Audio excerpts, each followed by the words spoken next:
Hey everybody, welcome to Social World 1, The City and the Soul. This is part one of a two-semester course. My name is Dr. Karen and I'm the coordinator of Social World 1. Dr. Chuck McDaniel is coordinator of Social World 2, and we've worked together for many years to bring these courses together in something that we feel like flows together quite well. We will start off here the first semester in Social World 1 with the question of what is justice, or you could just say what is morality. We ask it in a very philosophical way in Social World 1. In Social World 2, we will end by looking at 4 contemporary theories of political justice. So really this course is framed by this question of what is justice, what is morality. In the first semester, we will deal with it more, as I said, in a philosophical manner. We will read philosophers and use more philosophical methodologies, although we will also draw on a number of psychologists, as you see from this very first session we're doing here. We also focus a little more on the individual and what it means to be a just person or a moral person. But of course, we are also going to be asking, what are the social or cultural conditions? What kind of city or community do you need to be a just or moral person in Social World 1? But in Social World 2, we're going to kind of flip that and take a more sociological approach where we focus more on social or cultural forces. What does a just society look like? So we get to use more empirical methodology, scientific methodology in the second semester, whereas in this first semester overall, we'll tend to use a more philosophical methodology. So like I said, this course focuses on the relationship between the city and the soul and what constitutes a just or moral city and soul. And when Socrates asked the question in the Republic, what is justice? You might just think, what is morality? Or what does it mean to be good, to be a good person? And what does it mean to have a good society or city? Some further questions that we're going to ask in this class, of course, first of all, is again, just what is morality or justice? But also, do we have to be moral to be happy? Socrates certainly thinks so. Aristotle also thinks so. Jewish and Christian traditions think so, but not everybody thinks so. We will also read Thucydides and Nietzsche, who have very different opinions of this question. And then also today, more of our focus will be, if there is such thing as morality, how do we know what it means to be moral? How do we figure it out? How do we discover it? What do you think? If I were to ask you the question, how would we figure this out? Some of you might be Nietzschean and say we can't because there's no such thing. But those of you who do think there is something like morality, or even if you don't, you know that some people think there is something like morality. How do you think we discover it? How do we figure it out? And there's at least 3 major approaches. The first one, as I've already kind of hinted at, is a religious approach. We discover morality because God tells us. Jesus loves me, this I know, for the Bible tells me so, right?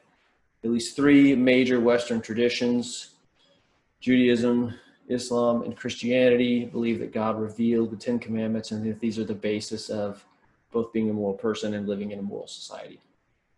We can also think of Jesus' Sermon on the Mount, blessed are the peacemakers, the 2 greatest commandments, love the Lord your God with all your heart, soul, and mind, and love your neighbor as yourself.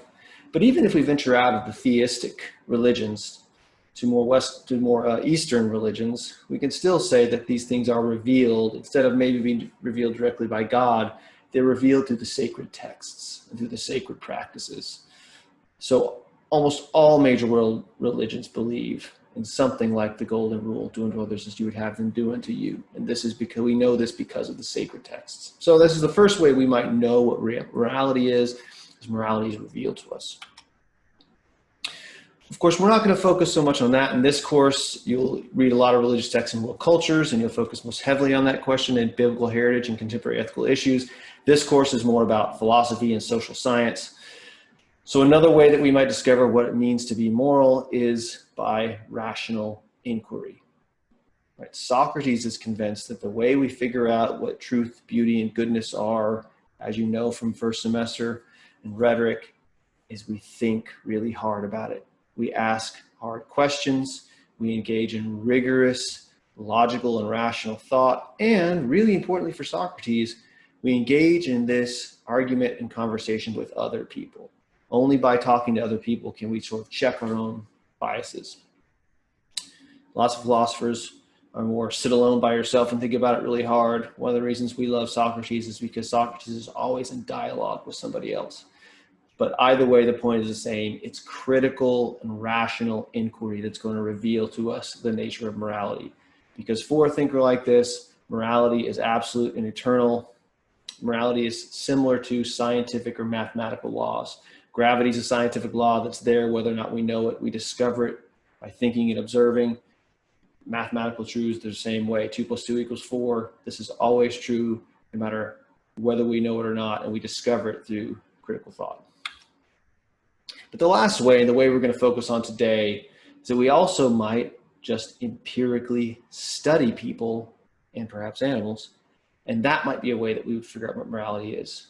Can we study especially really intelligent social animals and people in the way that they interact and see what are the things that people and intelligent social animals do that bind them together into successful groups?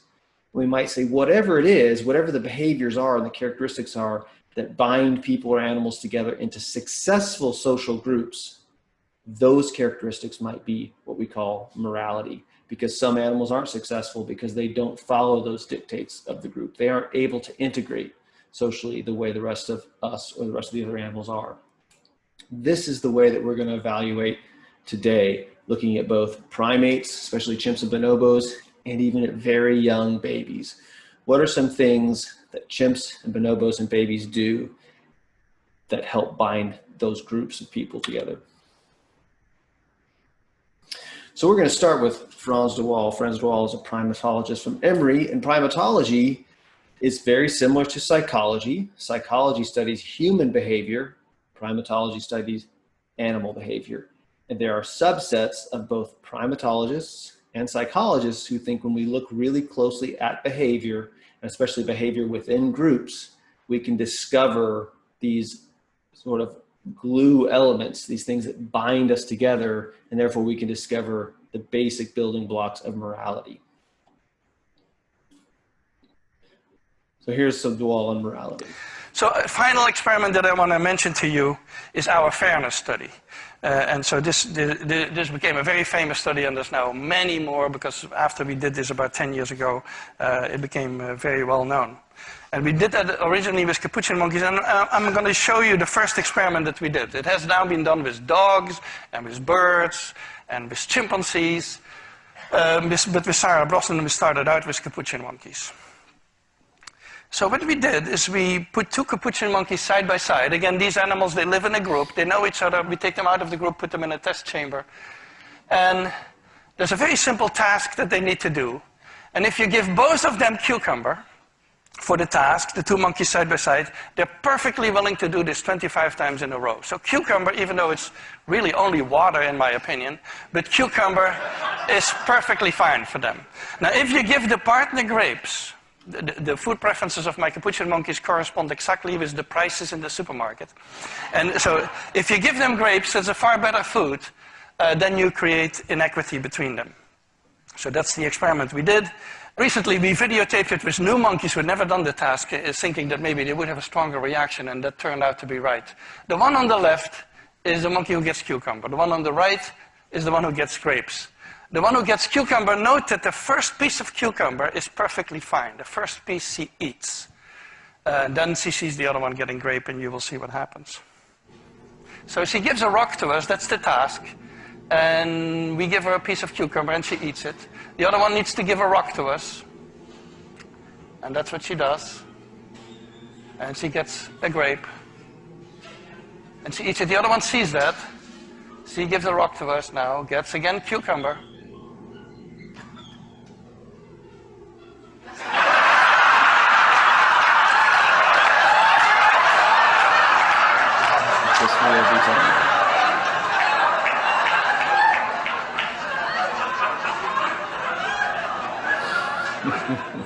She tests the rock now against the wall. She needs to give it to us. And she gets cucumber again.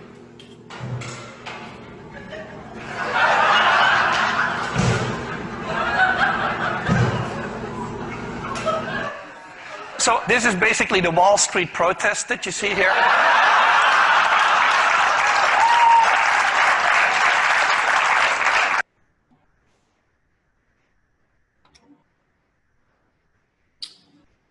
So what Waal argues that we find in lots of experiments and lots of observation of primate and monkey behavior is that these social intelligent animals display a sense of fairness or social regularity. And you remember from the reading, he defines it like this: a set of expectations about the way in which oneself or others should be treated and how resources should be divided.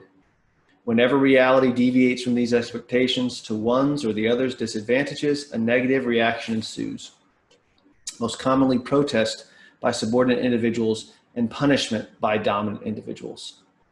So we saw in his pillar there, he believes that this is one of the two main pillars of morality that we see in many, many animals. So here I want to focus for a second on, that's part of the content of morality for de Waal, but there's a larger question. What's de Waal's methodology? What are the methodological principles that push his study? In philosophy, sometimes we call these the meta-ethical or meta-principles. What are the principles that go above and beyond that drive the way that he examines this material? Well, one, de Waal is a moral realist. This is a really important term for this class. We're going to talk a lot about moral realism and moral anti-realism. Moral realism is very simple. Moral principles or facts are real. They exist. As I said earlier, scientific and mathematical laws are real. They exist. So are moral principles or laws. This is what it means to be a moral realist. We don't invent them. We don't just make them up. They are there for us to discover. But you can discover them in various ways. Like I said earlier, you might discover them primarily through rational inquiry, or you might discover them primarily through empirical observation. As you can probably tell, de Waal would go with the latter. We discover these moral principles primarily through empirical study, careful empirical study of the things that bind together the social groups. We can discover the principles of morality. And finally, de Waal, unlike a lot of people that we're going to study this semester, is a naturalist. This means that he does not think morality comes from God or anything outside of nature. He is not a supernaturalist, super above or beyond the natural world. He is a naturalist that believes that these moral principles are embedded in our natural world. They are baked into our DNA. Millions of years of evolution have developed these moral tendencies in us. And these moral facts depend on or reduce to natural facts. So in other words, we are naturally helping social creatures. We want to help others in our social group. We want to reciprocate actions within our social group. And that tendency for reciprocity develops slowly into much more complicated notions of justice or fairness for humans. But any moral fact we can talk about for a naturalist, it depends on or it reduces down to a natural fact. So those are, of course, broader sort of methodological guiding points. He's a moral realist. Morality is real. He's an empiricist. We learn it by observation. He's a naturalist. They're all natural facts, but still doesn't tell us completely what he thinks morality consists of. So let's look at that. How does de Waal define morality? Well, we already looked at one thing, fairness. What else does he say? What are the contents? They're our closest animal relatives, the chimps, and locked inside their world are secrets to ours in their simple gestures of kindness, raising questions about human choice. Dan Harris helps us decipher it all. Let a bunch of chimps into a yard filled with watermelons. She's got two of them. And while a few of them may hoard the fruit at first, she's so greedy. Oh, she's going to go for 3. eventually they will share. If she would sit on 3 watermelons and not share with anybody, I think that would be a revolt at some point. Professor de Waal, a pioneer in the topic of animal empathy, says this is just one example of how animals display something approaching a moral sense. These pictures show chimps making up after a fight, hugging, reaching out a hand, kissing. Chimps will also mourn the loss of loved ones. If one of the members of a group dies, the rest doesn't eat for a day. They're very silent, they don't eat.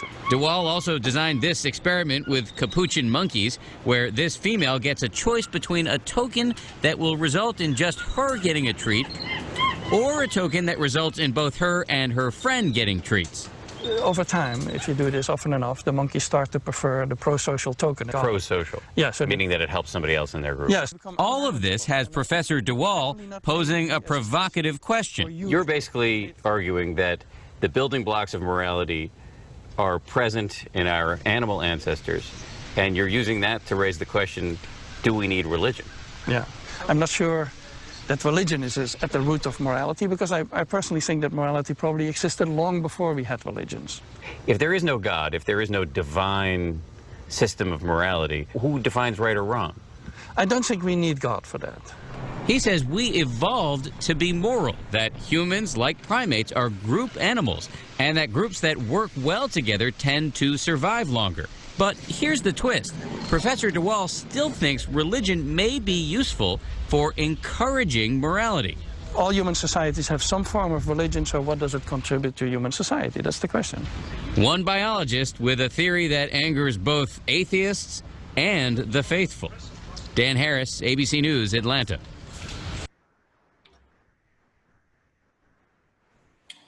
So I want to point out three principles that are part of what De Waal thinks are the contents of morality. First of all, as we saw from the article, he thinks that morality equals normativity, or the adherence to an ideal or standard. Remember, he starts off with this provocative example that even spiders, if we go and we break this beautiful web, the spider is going to correct it. She is going to fix it back to this notion somehow of a web that she has pre-existing. Of course, we see with chimps and bonobos and many other social animals that they adhere to even more developed social standards, that this is a key part of morality. It's that there are social standards that you are expected to adhere to, that you are aware of, and that if you want to flourish within the group, you have to adhere to those standards.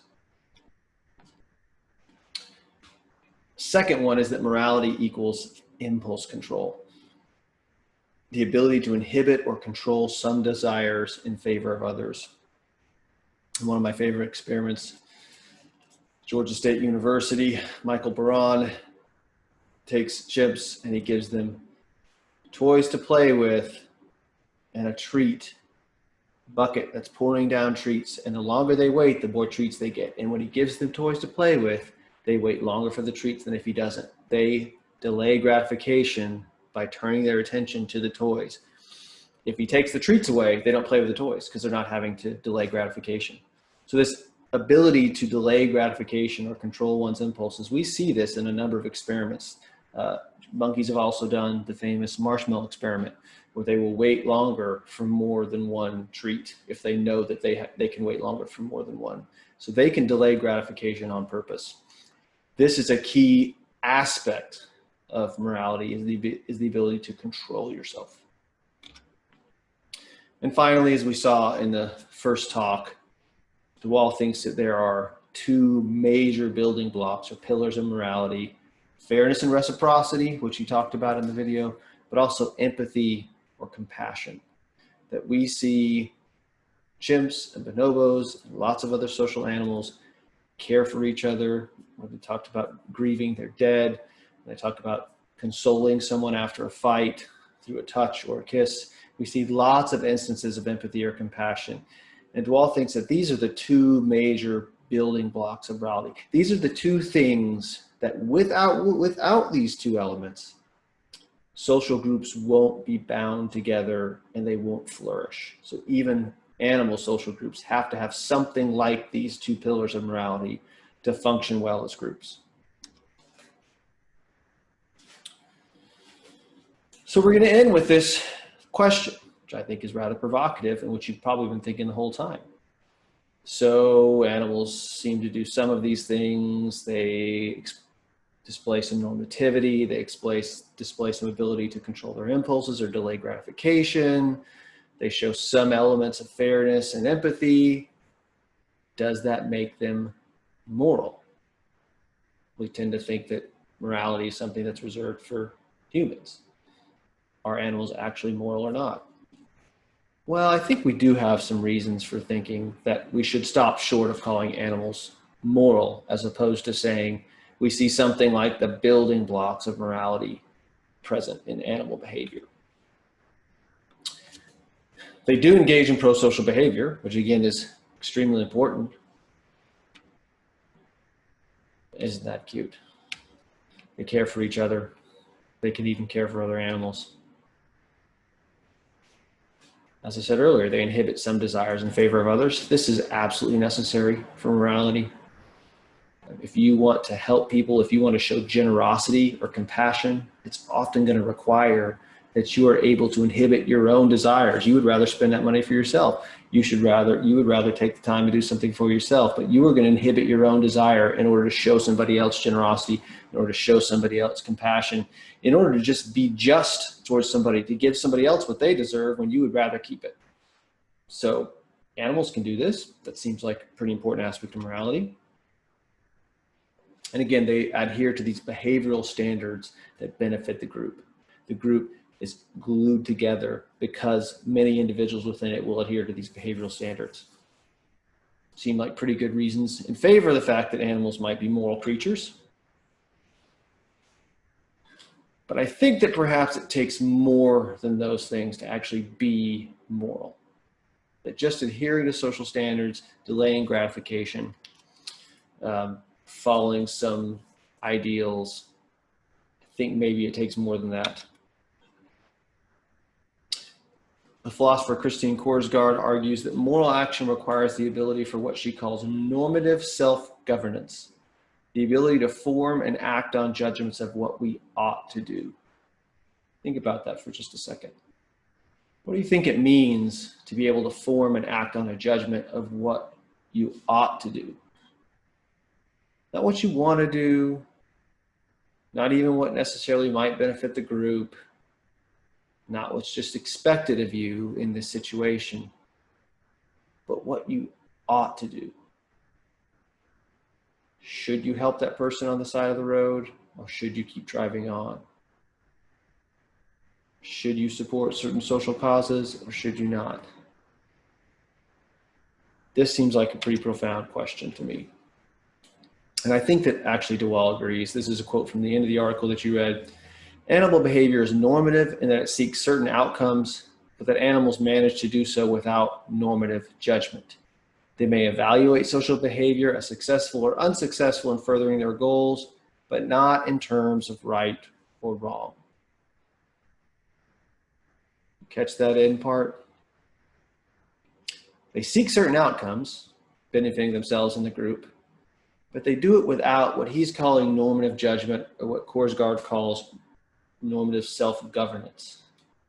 The ability to think about, not only is this beneficial to me, or is it going to bring about a successful outcome, but is it right? Is it the right thing to do? Is it what I ought to do?